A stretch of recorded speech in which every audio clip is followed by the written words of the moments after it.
अभी आजकल एक आपने न्यूज देखी होगी, बंबई से कोई पर्दे वाली आपा है, वो साहब पैदल हज करने के लिए निकली हैं। अभी एक मसला किसी तरीके से खत्म हुआ केरल के शहाब भाई का, वो बेचारे किसी तरीके से पैदल हज करके आए। अभी एक नई आपा आई है पैदल हज करने वाली है।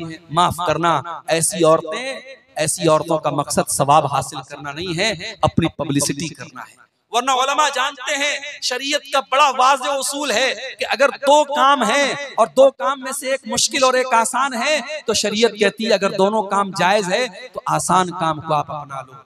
अगर आपको नमाज पढ़नी है और ठंडी छांव भी मौजूद है और कड़ी धूप भी है, तो कड़ी धूप में खड़े होकर नमाज पढ़ना कोई सवाब का काम नहीं, आप ठंडी छांव में खड़े होकर नमाज पढ़िए। अगर मस्जिद में पंखा है और पंखा चला करके आप नमाज पढ़ सकते हैं, तो कोई जरूरत नहीं कि आप पसीना खाएं। अगर हवाई जहाज का इंतजाम है और आप 4 घंटे में आप जो है झारखंड से, रांची से आप जद्दा पहुंच सकते हैं और आप पटना से जद्दा पहुंच सकते हैं, तो कोई जरूरत नहीं है आप पैदल आप हज करने के लिए निकलें और दुनिया को के अंदर पब्लिसिटी करें। आज दीन को पब्लिसिटी का भी एक जरिया बना दिया गया है। मेरे भाइयों, आज हालात ये हैं, मुंबई के एक बहुत बड़े कारोबारी, मुंबई और गुजरात के एक बहुत बड़े कारोबारी फैमिली में शादी होने वाली है। अभी शादी के पहले की जो तकरीबात हैं, जिसको प्री वेडिंग सेरेमनीज कहा जाता है, उनकी शादी की उस तकरीबात में 9 अरब रुपये खर्च हो चुके हैं।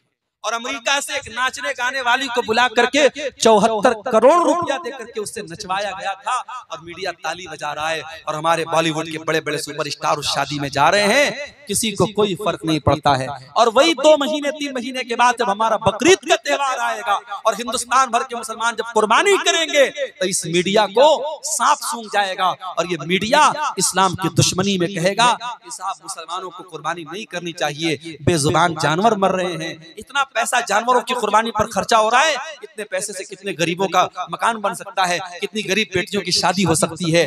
उन धोखेबाज मीडिया वालों से जाकर के कोई क्यों नहीं कहता कि 9 अरब रुपये एक शादी की तकरीबात पर खर्च कर दिए गए। जिस देश में 85 करोड़ लोगों को, गरीब लोगों को फ्री में राशन दिया जा रहा है, उस देश में एक इंसान की शादी पर 9 अरब रुपये खर्च किए जा चुके हैं। क्या मीडिया का ये फर्ज नहीं बनता कि वो इस पर भी लोगों को जागरूक करे कि उस 9 अरब रुपये से बहुत सारे गरीबों के काम हो सकते थे। मेरे प्यारे साथियों, असल चीज ये है, लोग इस्लाम के दुश्मन बने हुए हैं, इस्लाम को मिटाने की बहुत सारी प्लानिंग हो रही है, मगर याद रखो इस्लाम की फितरत में कुदरत ने लचक दी है, उतना ही ये उभरेगा जितना के दबाओगे। इस्लाम अल्लाह का वो चिराग है जिसे बुझाया नहीं जा सकता है। नूरे खुदा है कुफ्र की हरकत पे खंदजन, फूंकों से ये चिराग बुझाया न जाएगा। इंशाअल्लाह इस्लाम कल भी था और आज भी है और कयामत की सुबह तक बाकी रहेगा। हमारी जिम्मेदारी ये है कि हम अपने दिलों को गफलत से दूर करें मेरे भाइयों, और जो चीजें मैंने बताई हैं,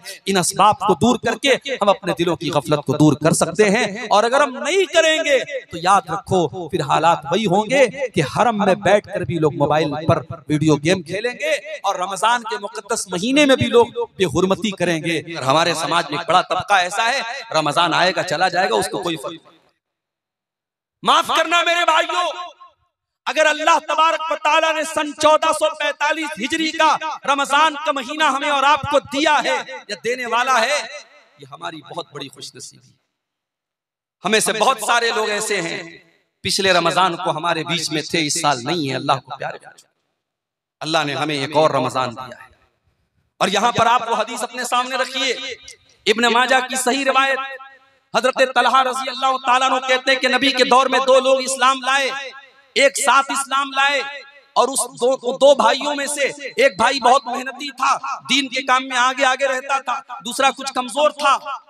जो मेहनती भाई था वो अल्लाह की राह में शहीद हो गया, और जो कुछ कमजोर था वो 1 साल के बाद अपनी नेचुरल डेथ उसकी हुई, और नेचुरल तरीके से तबई तौर पर उसकी मौत हुई। हजरत तलहा कहते हैं मैंने एक दिन ख्वाब देखा, और ख्वाब में मैंने देखा कि जो इंसान, मैंने देखा कि मैं जन्नत के दरवाजे पर खड़ा हूं और जन्नत के अंदर से एक फरिश्ता आता है और उसको पहले जन्नत में लेके जाता है, जिसका इंतकाल 1 साल बाद हुआ था, और जो पहले अल्लाह की राह में शहीद हुआ था और जो दीन के मामले में ज्यादा मेहनत करता था उसको बाद में जन्नत में लेके जाता है। हजरत तलहा कहते हैं मुझे बड़ी हैरत है, जब मेरी नींद खुली मैंने सहाबे किराम से इस ख्वाब को बयान किया।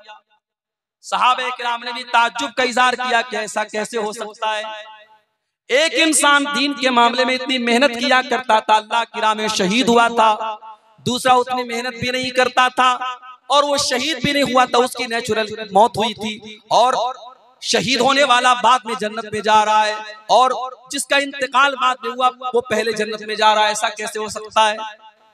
जब ये बात अल्लाह के प्यारे रसूल के कानों तक पहुंची, क्या फरमाया अल्लाह के प्यारे नबी ने? आपने फरमाया, क्या तुम्हें तलहा के ख्वाब पर ताज्जुब हो रहा है? ऐ मेरे साहबा, क्या तुम्हें हैरत हो रही है कि तलहा ने ऐसा ख्वाब क्यों देखा है? मुझे एक सवाल का जवाब दो। जिस भाई का इंतकाल 1 साल बाद हुआ था, अलैसा क़द अदरक रमज़ान, क्या उसने अपनी जिंदगी में एक और रमजान का महीना नहीं पाया? साहबा ने कहा, अल्लाह के नबी, उसने एक और रमजान का महीना पाया।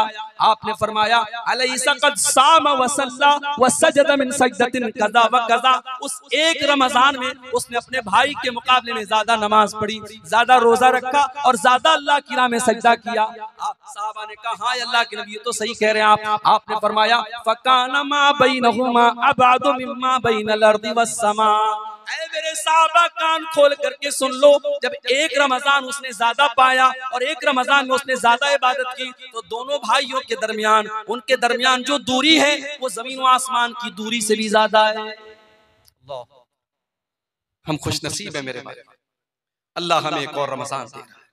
अब ये हमारे ऊपर डिपेंड करता है कि हम इस रमजान की कदर करते हैं या हम गफलत की बीमारी में पड़े रहते हैं। जिस तरीके से वो बदनसीब हरम के पास बैठ करके मोबाइल में गेम खेल रहा था, हम में से भी बहुत बड़े बदनसीब ऐसे लोग होंगे जो रमजान में रातों को खा पी करके और दिन में सो करके गुजारते हैं, जिनके रमजान का कोई मकसद नहीं होता। और ऐसे ही लोगों के बारे में अल्लाह के नबी ने फरमाया था कि बहुत सारे ऐसे लोग हैं जो जिनके रोजे का मकसद लैसा लहू मिन सियामिही इल्लल जू, उनको सिवाय भूखे प्यासे रहने के रोजे से कुछ नहीं मिलता। अल्लाह से दुआ कीजिए, अल्लाह उन बदनसीबों में हमको शामिल न करे।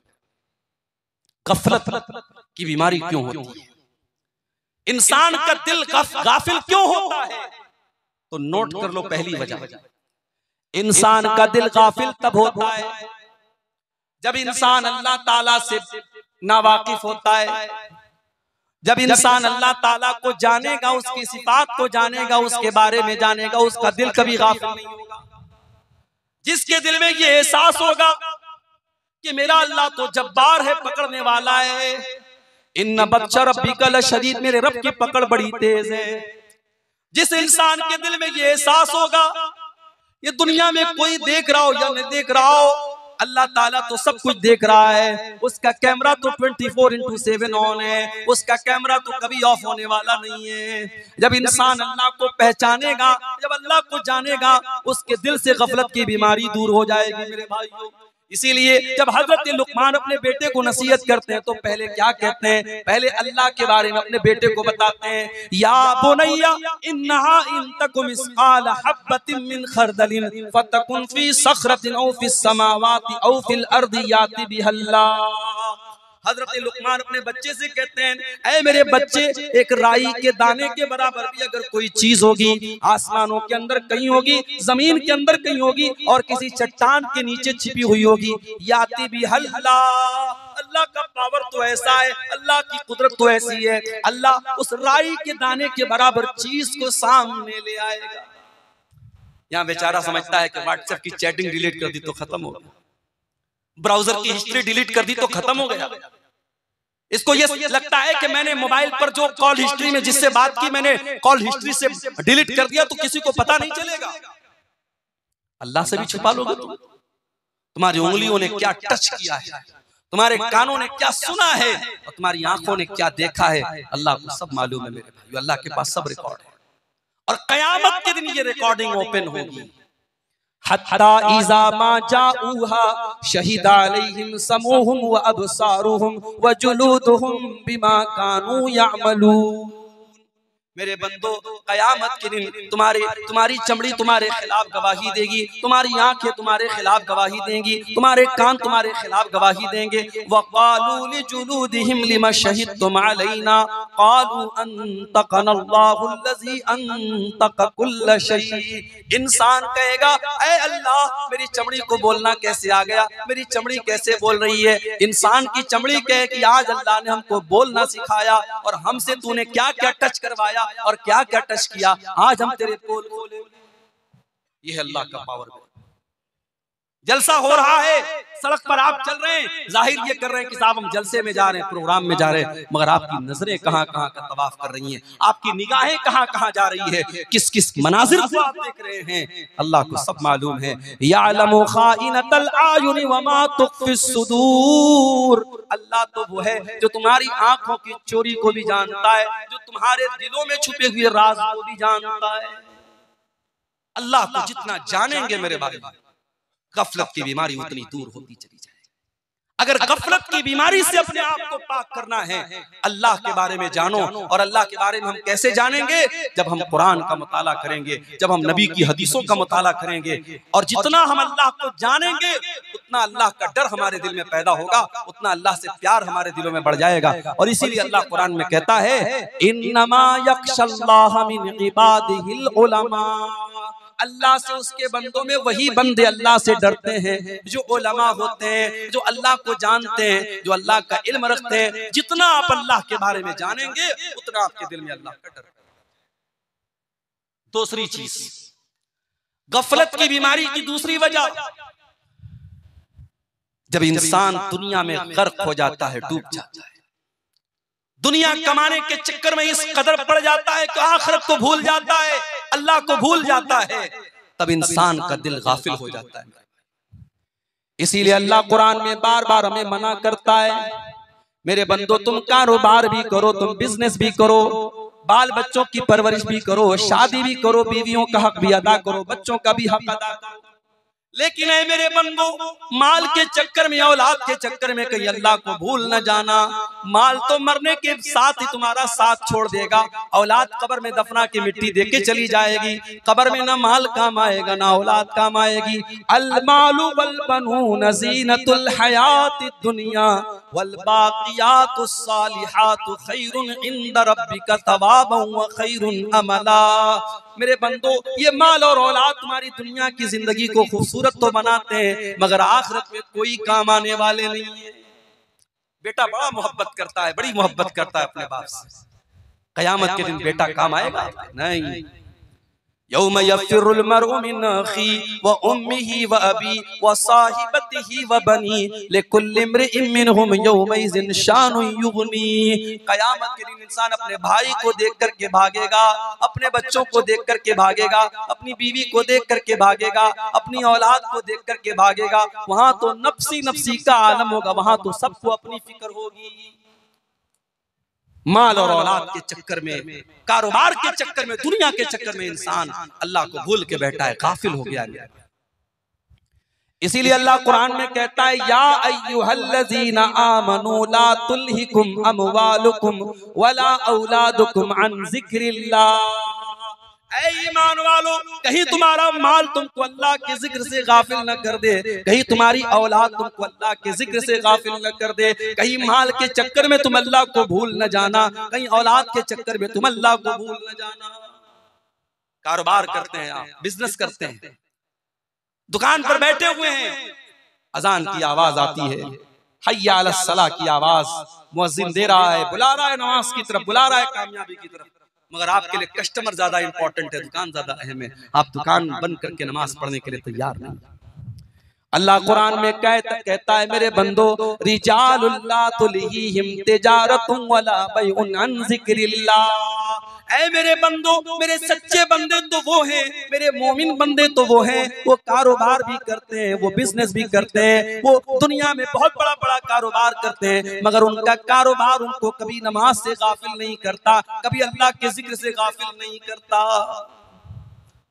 याद रखो मेरे भाइयों, आप अपनी नमाज से ये मत कहिए कि कारोबार ज्यादा इंपॉर्टेंट है, आप अपने कारोबार से कह दीजिए नमाज ज्यादा अहम है, अल्लाह का जिक्र ज्यादा अहम है। अपने कारोबार को बंद करके आप नमाज पढ़ने आइए। और अगर आपको ऐसा लगता है, अगर आपने 10 मिनट 15 मिनट नमाज के लिए टाइम निकाला, आधा घंटा आपने नमाज के लिए टाइम निकाला, आपका कस्टमर आना बंद हो जाएगा, आपकी दुकान पे ताला लग जाएगा, आपका कारोबार में घाटा हो जाएगा। अल्लाह कुरान में फरमाता है, इन्नल्लज़ीना यतलूना किताबल्लाह व अक़ामुस्सलाता व आतवुज़ ज़काता व अनफ़क़ू मिम्मा रज़क़नाहुम सिर्रन व अलानियतन यरजूना तिजारतन लन तबूर। मेरे जो बंदे कुरान पढ़ते हैं, मेरे जो बंदे नमाज कायम करते हैं, मेरे जो बंदे ज़कात देते हैं, उनके कारोबार में कभी घाटा होने वाला नहीं है। वो ऐसा कारोबार कर रहे हैं जिस कारोबार में कभी नुकसान होने वाला नहीं है। माल और औलाद के चक्कर में अल्लाह को भूल गए। गफलत की बीमारी की ये दूसरी बड़ी वजह है मेरे भाइयों। जब इंसान दुनिया में गर्क हो जाता है, डूब जाता है, तो वो उसका दिल गफलत की बीमारी में मुब्तला हो जाता है। अल्लाह के प्यारे नबी खुतबा दे रहे हैं, आपके प्यारे नवासे हजरत हसन हुसैन रज़ी अल्लाह ताला अन्हुमा लाल रंग का कपड़ा पहने हुए मस्जिद में आते हैं।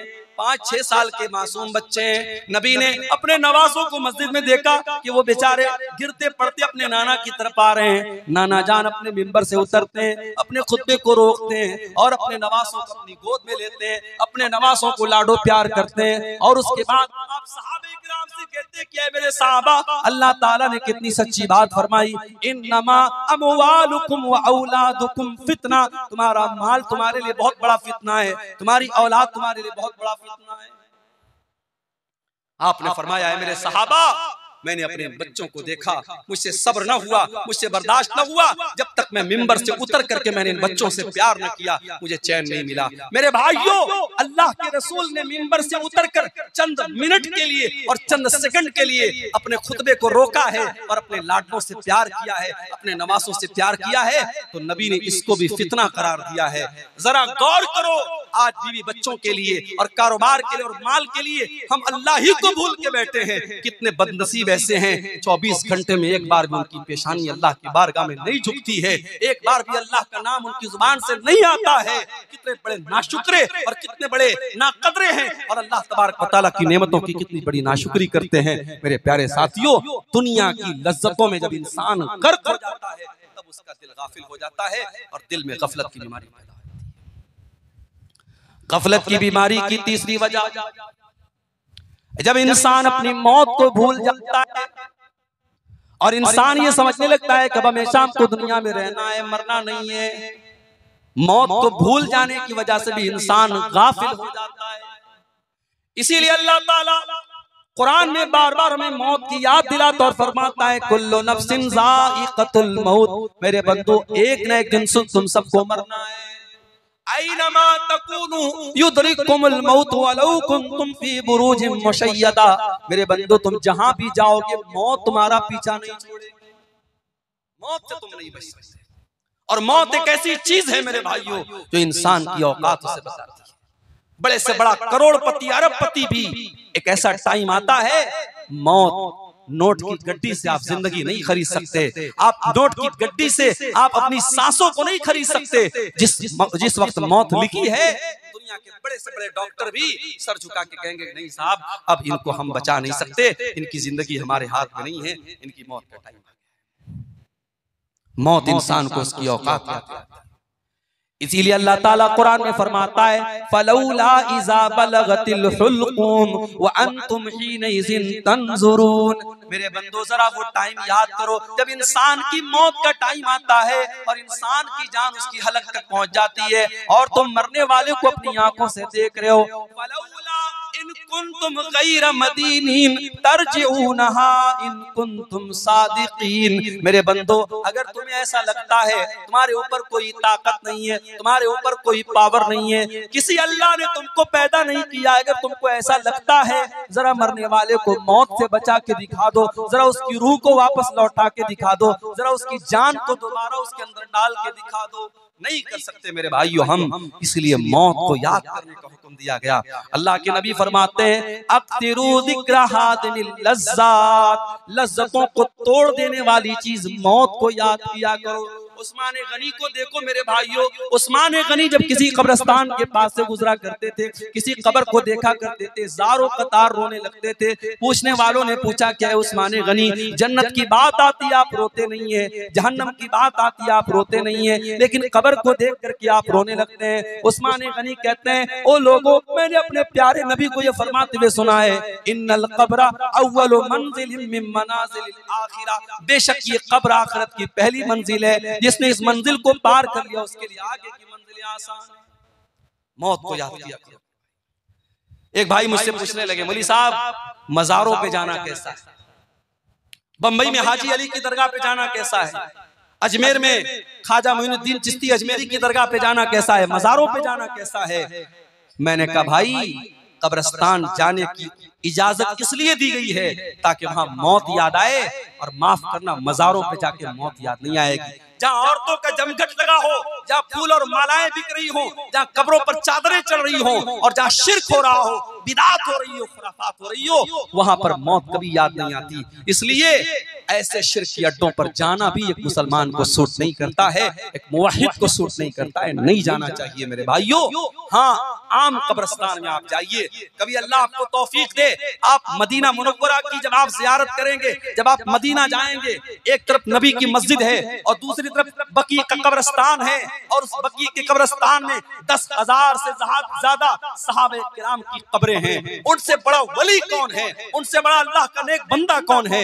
नबियों के बाद इस दुनिया में सबसे मुकद्दस अगर कोई जमात थी तो सहाबे किराम की जमात थी। सारे सहाबा की कब्रें हैं, लेकिन मेरे भाइयों कोई पक्की कब्र नहीं है, कोई मजार नहीं है, कोई गुंबद नहीं है, कोई चादर नहीं चढ़ाई जा रही है, कोई माला नहीं चढ़ाया जा रहा है। वहां आपको मौत याद आएगी और आपको ये एहसास होगा कि अल्लाह, जब तेरे नबी के 10,000 सहाबा इसी कब्र के अंदर दफन हैं, अय अल्लाह हमें भी एक इसी कब्र में जाना है और इसी मिट्टी के नीचे जाना है, हमें भी अल्लाह अपने अमल का हिसाब देना है। वहां आपको मौत याद आएगी। मेरे प्यारे साथियों, अल्लाह के नबी एक अंसारी सहाबी के जनाजे में गए, सहाबी का जनाजा कब्र में उतारा जा रहा है, अल्लाह के प्यारे नबी वहीं कब्र के पास बैठे हुए हैं और आपके सहाबे किराम भी बैठे हुए हैं। और आप जब मौत को याद करते हैं और कब्र के मनाजिर को याद करते हैं, इब्ने माजा के अल्फाज हैं, अल्लाह के रसूल रोने लगते हैं, और आप जब रोने लगते इस कदर रोते हैं हत्ता बल्लसरा, आपकी दाढ़ी आंसू से तर हो जाती है, और आप रोते रोते साहबे किराम से कहते हैं ले मिसले हाजा फअइतु या इखवानी, ऐ मेरे भाइयों, ऐ मेरे सहाबा, इस कब्र की तैयारी करो, यहाँ तुम सबको आना है, इस कब्र में तुमको दफन होना है, यहाँ तुम सबको आना है और अपने अपने अमल का हिसाब देना है। इसलिए ऐ मेरे सहाबा तुम यहाँ की तैयारी करो। इसलिए मेरे भाइयों मौत को और कब्र को याद किया। मगर अफसोस की बात है, अभी बनारस में कुछ दिनों पहले का वाकया शायद आपने मीडिया में पढ़ा होगा कि कब्रिस्तान से 8-10 साल की लड़की की लाश को निकाल करके एक जालिम ने उसकी लाश के साथ गंदा काम करने की कोशिश की। कब्रिस्तान में बैठ करके लोग चरस और गांजा पी रहे हैं, और जुआ खेलने वाले जुआ खेल रहे हैं, और मोबाइल पर गंदी वीडियो देखने वाले कब्रिस्तान पर बैठ करके वीडियो देख रहे हैं। ये हमारी गफलत की इंतहा है और ये हमारी दिल की सख्ती का आलम है। मेरे प्यारे साथियों, जब इंसान मौत को याद करता है तब उसके दिल को अल्लाह ताला नरम करता है और उसके दिल से गफलत दूर होती है। और आगे बढ़ी, गफलत की बीमारी की एक और वजह है, और वो वजह है बुरे लोगों की संगत। जब आप बुरे लोगों के साथ रहेंगे, गंदे लोगों के साथ रहेंगे, धीरे धीरे आपके ऊपर भी उनका असर पड़ेगा। आप बेनमाजियों के साथ उठेंगे बैठेंगे, आपको भी नमाज के मामले में आप ढीले हो जाएं। सिगरेट पीने वालों के साथ आप उठेंगे बैठेंगे, आपको सिगरेट से जो नफरत होनी चाहिए वो नफरत नहीं होगी। आप शराबियों के साथ बैठेंगे, शराब से जो नफरत होनी चाहिए वो नहीं होगी। इसीलिए अल्लाह कुरान में कहता है यौम यअद्दु ज़ालिमु अला यदैहि यक़ूलु या लैतनी इत्तख़ज़्तु मअर रसूलि सबीला। कयामत के दिन जालिम इंसान अपने हाथ को काटेगा और कहेगा ऐ काश मैंने रसूल का रास्ता इख्तियार किया होता, या वैलता लैतनी लम अत्तखिज़ फुलानन खलीला, ऐ काश मैंने फलां को अपना साथी न बनाया होता, ऐ काश मैंने फलां को अपना साथी न बनाया होता। लक़द अदल्लनी यानी ज़िक्री बाद इज़ जाअनी, उसने अल्लाह के जिक्र से मुझको गाफिल कर दिया। मेरे प्यारे भाइयों, बुरे लोगों की संगत आपको बुरा बनाती है। इसीलिए अल्लाह के नबी फरमाते हैं अलमरउ अला दीनी खलीलिही, इंसान अपने दोस्तों के दीन पर होता है। जो उसके दोस्तों का दीन होता है, जो उसके दोस्तों का तौर तरीका होता है, वही इंसान का तरीका होता है। फलयंजुर अहदुकुम मन युखालिल, इसलिए दोस्ती बहुत सोच समझ के किया करो। मुसलमान लड़कियां आज फेसबुक पर ऐसी लड़कियों से फ्रेंडशिप करती हैं जो काफिर हैं, मुशरिक हैं, बेदीन हैं, और वो कहती है साहब हम तो लड़की हैं, लड़की लड़की से तो दोस्ती कर ही सकती है। माफ करना ये उसूल सही नहीं। आपकी लड़की किसी गर्ल्स कॉलेज में पढ़ रही है जहां सिर्फ लड़कियों की तालीम हो रही है, और वहां पे आपकी बेटी ऐसी लड़की को सहेली बना रही है जो जिसका इस्लाम से कोई ताल्लुक नहीं है, जिसके मजहब में और जिसके घर में कोई पाबंदी नहीं है, और जो चार चार लड़कों से जिसका चक्कर चल रहा है, उस लड़की के साथ जब आपकी बुर्का पहनने वाली और नकाब पहनने वाली बेटी जब उस लड़की के साथ उठेगी बैठेगी और उसकी सहेली बनेगी, तो माफ करना मेरे भाइयों और मेरी बहनों, उसका असर कहीं न कहीं आपके ऊपर पड़ेगा। बुरी सोहबत से भी इंसान गफलत की बीमारी में पड़ता है। इसलिए अपने लड़कों और लड़कियों की दोस्ती पर भी नजर रखो कि वो किससे दोस्ती कर रहे हैं। अगर बुरे दोस्तों के साथ आपका लड़का या लड़की बैठ रहा है तो उससे भी आपके घर में बहुत बड़ा बिगाड़ आने का अंदेशा है, और ये गफलत की एक बहुत बड़ी वजह है। और आगे बढ़िए, गफलत की एक और वजह है कुरान करीम को छोड़ देना।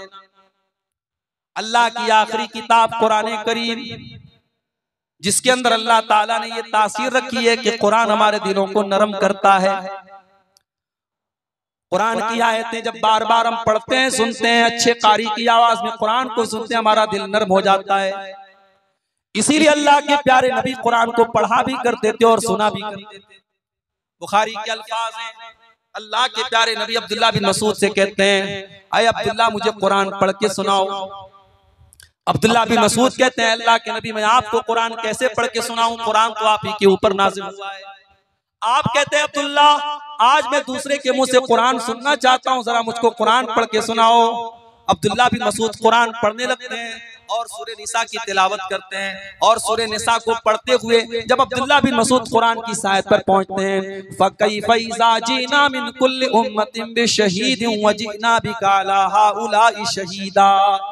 नबी उस वक्त आपका क्या हाल होगा जब हर उम्मत में से हम एक गवाह लाएंगे, और ए नबी हम आपकी उम्मत के ऊपर आपको गवाह बनाएंगे।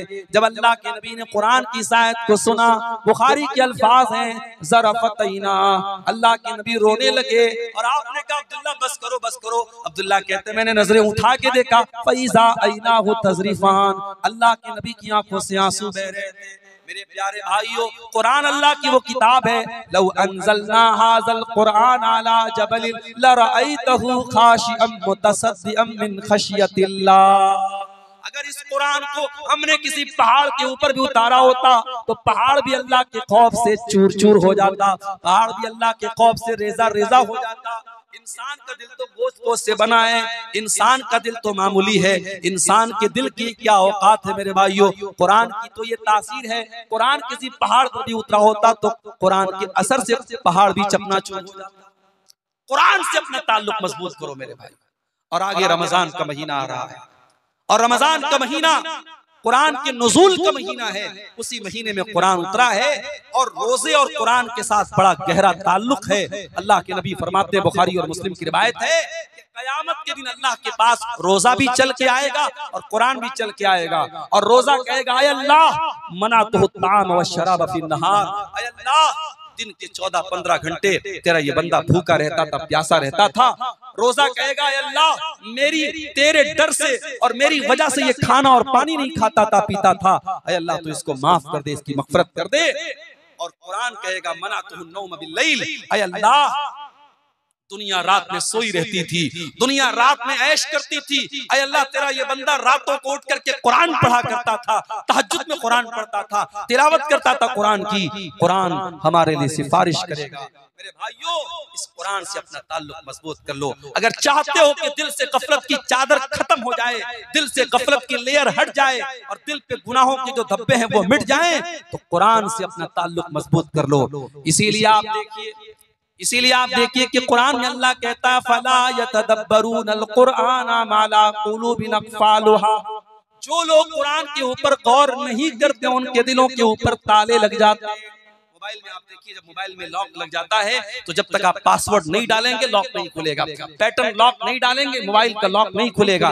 दिल भी लॉक हो चुका है हमारा, और दिल के लॉक को खोलने का अगर कोई तरीका है तो कुरान करीम है मेरे प्यारे साथियों। इसलिए कुरान से अपना ताल्लुक मजबूत करो। और कुरान को सिर्फ जो हाफिज हैं उनको नहीं पढ़ना है, कुरान को हर एक को पढ़ना है। अगर आप कुरान अटक अटक के पढ़ते हैं, कुरान जो है महारत के साथ नहीं पढ़ पाते हैं, कुरान पढ़ते वक्त अगर आपकी जबान अटकती है, अटक अटक करके पढ़ने वाले को डबल सवाब मिलेगा। कुरान आप समझ करके नहीं पढ़ पा रहे हैं, सिर्फ कुरान का अरबी मैटर पढ़ रहे हैं, कुरान का अरबी टेक्स्ट पढ़ रहे हैं, उस पर भी आपको सवाब मिलेगा। समझ के पढ़े बहुत अच्छी बात है, बगैर समझे भी अगर आप कुरान को पढ़ रहे हैं तो अल्लाह के नबी फरमाते हैं कि एक हर पर 10 नेकी मिलेगी। मेरे भाइयों, आज कुरान से हम दूर हैं और हालात ये हैं कि हमारा नौजवान 1 घंटे के लिए मोबाइल के बगैर नहीं रह सकता है।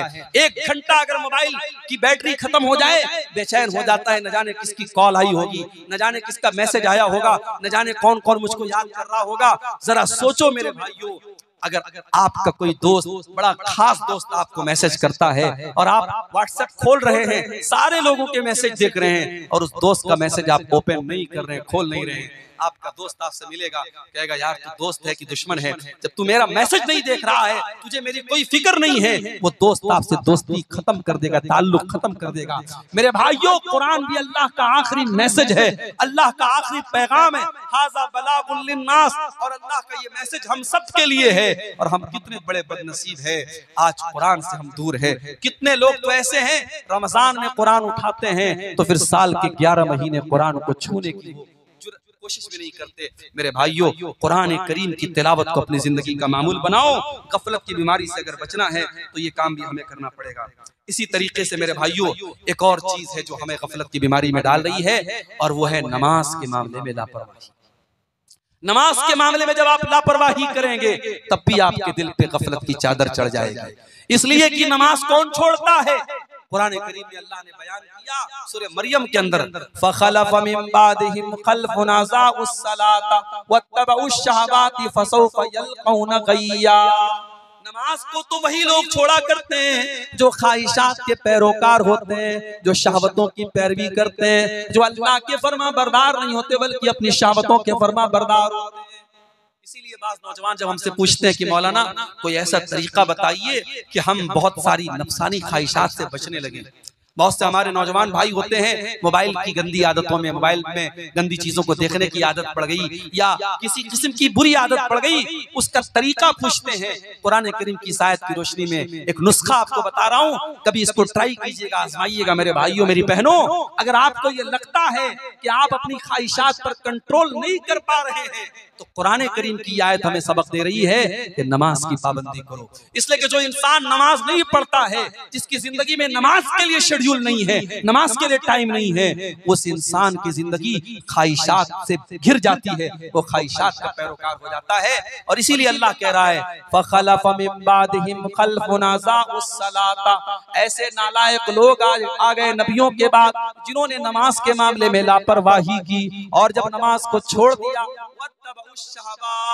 अपनी शहवतों के पैरोकार हो गए, फसौफ यल्कौन गय्या, और ऐसे लोग जहन्नम में डाले जाएंगे। इसीलिए अल्लाह कुरान के 21वें पारे के शुरू में कहता है अक़ीमिस सला, नमाज कायम करो, इन्नस सलाता तन्हा अनिल फ़ाहशाइ वल मुनकर, बेशक नमाज बेहयाई से रोकती है। नमाज के मामले में लापरवाही। आज माशाअल्लाह गांव-गांव मस्जिदें बन गई हैं, मस्जिदें बन गई हैं, मगर मस्जिदों को आबाद करने वाले लोग नहीं हैं। शायर कहता है मस्जिद तो बना ली शब भर में ईमान की हरारत वालों ने, मस्जिद तो बना ली शब भर में ईमान की हरारत वालों ने, मन अपना पुराना पापी था बरसों में नमाजी बन न सका। मेरे भाइयों, शानदार मस्जिदें तामीर करने से काम नहीं चलेगा, मस्जिदों को नमाजियों से आबाद किया जाता है। नमाज की जब तक आप पाबंदी नहीं करेंगे और अपने घर में भी आप नमाज का माहौल पैदा करो, आप अपनी बीवी बच्चों को भी नमाज का पाबंद बनाओ। और कुरान करीम में अल्लाह ताला ने अपने नेक बंदों की एक दुआ बयान की कि अल्लाह के नेक बंदे दुआ करते हैं रब्बना हब लना मिन अज़वाजिना व ज़ुर्रियातिना क़ुर्रत अयुन, ऐ हमारे परवरदिगार हमारे बीवी बच्चों को हमारी आंखों की ठंडक बना दे, वजअलना लिल मुत्तकीन इमामा, और अल्लाह हमें तो मुत्तकियों का इमाम बना दे। एक बाप के लिए उसके बच्चे कब आंखों की ठंडक बनेंगे, एक शौहर के लिए उसकी बीवी कब आंखों की ठंडक बनेगी? जब शौहर की बीवी नमाजी होगी, जब बाप का के बच्चे नमाजी होंगे। इसीलिए अल्लाह के नबी फरमाते हैं तुम्हारे बच्चे 7 साल के हो जाएं तो नमाज का हुक्म दो, और 10 साल के हो जाएं और नमाज ना पढ़े तो उनकी पिटाई करो। मेरी माँ, जब आप मसल्ले पर खड़ी होकर के नमाज पढ़े तो अपनी 10 साल की बेटी को भी अपने साथ खड़ी करें। और इसीलिए मैं गांव-गांव एक बात की तबलीग करता हूँ।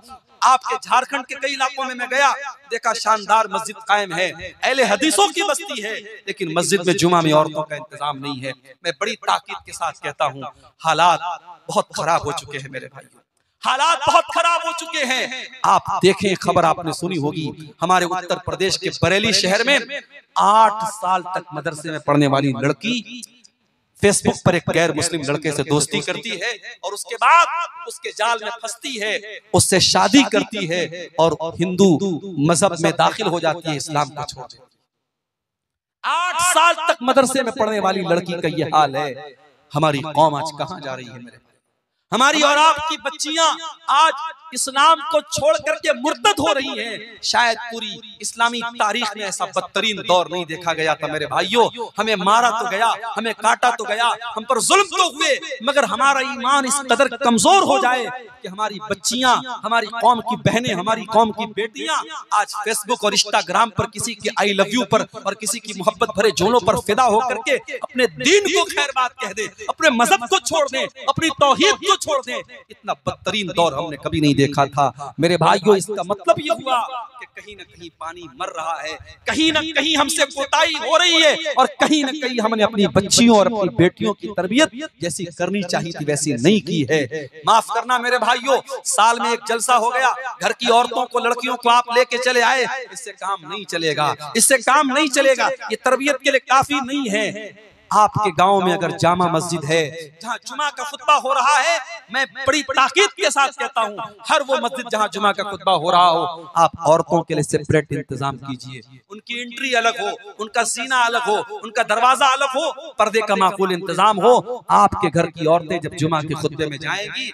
एक साल में 50-52 जुमा का खुतबा सुनेंगी, आधा घंटे की ये जुमा के खुतबे जब वो 50 बार सुनेंगी, उनकी दीन की बहुत सारी मालूमात उनको मिलेगी। आज कितनी औरतें हैं, उनसे आप दीन की मोटी मोटी बातें पूछ ले, नहीं बता पाएंगी। हाँ, रस्म और रिवाज की बातें आप पूछ लें, शादी ब्याह में कितने जोड़े कपड़े देना है, फलाने ने अपनी लड़की की शादी में 12 जोड़े दिए तो ये 24 जोड़े देगी, उसने अपनी बेटी को 10 ग्राम का हार दिया तो ये 20 ग्राम का हार देगी। रस्म और रिवाज के मामले में हमारी औरतें माशाअल्लाह किसी से कम नहीं है। हमारे बनारस में एक जगह हमारी रिश्तेदारी में शादी हो रही थी, शादी का सारा सामान आया तो उसमें मैंने देखा कि पुड़िया रखी हुई है। मैंने पूछा भाई इस पुड़िया में क्या है, तो कहने लगे ये सुहाग की पुड़िया है, ये सुहाग की पुड़िया है। और सुहाग की पुड़िया में क्या है, सिंदूर रखा हुआ है, माथे की बिंदी रखी है। मुसलमान औरत के भी आज शादी के मौके पे सिंदूर और बिंदी उनके यहाँ चल रहा है। मैंने फौरन मना किया और समझाया कि ये इस्लाम का इससे कोई ताल्लुक नहीं है। इस्लाम में औरत के सुहाग की कोई जिस्मानी निशानी नहीं है। औरत का के निकाह की एक ही निशानी है, शौहर के दिल में उसकी मोहब्बत, बस। कोई बिंदी, कोई सिंदूर, कोई मंगलसूत्र, ये इस्लाम में कोई सुहाग की निशानी नहीं है। आज ये शिरकिया और जाहिलाना चीजें हमारी माँ बहनों के अंदर आई है। मेरे भाइयों, जब तक आप मेहनत नहीं करेंगे उन औरतों की तबलीग पर और काम नहीं करेंगे अपनी लड़कियों की दीनी तालीम पर, आप हालात को सुधार नहीं सकते हैं। पानी बहुत सर से ऊंचा जा रहा है और हमें अल्लाह के नबी की वो हदीस याद आती है, आपने कयामत के पहले बताया था कि ऐसा दौर आएगा, यबीउदीनहु बिअरज़िम मिनद दुनिया, दुनिया के चंद टकों के बदले में इंसान अपने दीन का सौदा कर लेगा। आज वो हालात हम देख रहे हैं कि चंद टकों के बदले में कितने लोग मुशरिक हो रहे हैं, मुनाफिक हो रहे हैं, कितने लोग दाढ़ी रख करके, कुर्ता पहन करके, टोपी लगा करके आज न्यूज चैनल पर आकर के, टीवी चैनल पर आकर के अल्लाह के बारे में अनाप शनाप बक रहे हैं, इस्लाम के बारे में उल्टी सीधी चीजें बक रहे हैं और शिरकिया नारे अपनी जुबान से निकाल रहे हैं। ये ईमान की कमजोरी का दौर है मेरे भाइयों, ये फितनों का दौर है। अपने बच्चों की तरबियत पर तवज्जो दो, खुद भी नमाज की पाबंदी करो और उनको भी नमाज का पाबंद बनाओ। याद करो इब्राहिम खलीलुल्लाह को, जब अपने लख्त जिगर इस्माइल को और अपनी बीवी हाजरा को जब मक्का में छोड़ के जा रहे थे, और वो मक्का कोई आज का मक्का नहीं था जहाँ जहाँ इतना बड़ा टावर, क्लॉक टावर मौजूद है और बड़ी बड़ी बिल्डिंगें मौजूद है, वो मक्का ऐसा मक्का था कि बेआब हो गया सरजमीन थी, न पानी का एक कतरा था, न अनाज का एक दाना था। उस मक्का में जब छोड़ के जा रहे थे, इब्राहिम क्या दुआ करते हैं, रब्बना इन्नी अस्कंतु मिन ज़ुर्रियती बिवादिन गैरि ज़ी ज़रइन इंद बैतिकल मुहर्रम रब्बना लियुक़ीमुस्सलाह। परवरदिगार, अपने बीवी बच्चे को इस बेआब हो गया सरजमीन में छोड़ के जा रहा हूँ, रब्बना लियुक़ीमुस्सलाह, ऐ अल्लाह तू तौफीक दे इनको ये नमाज कायम करें।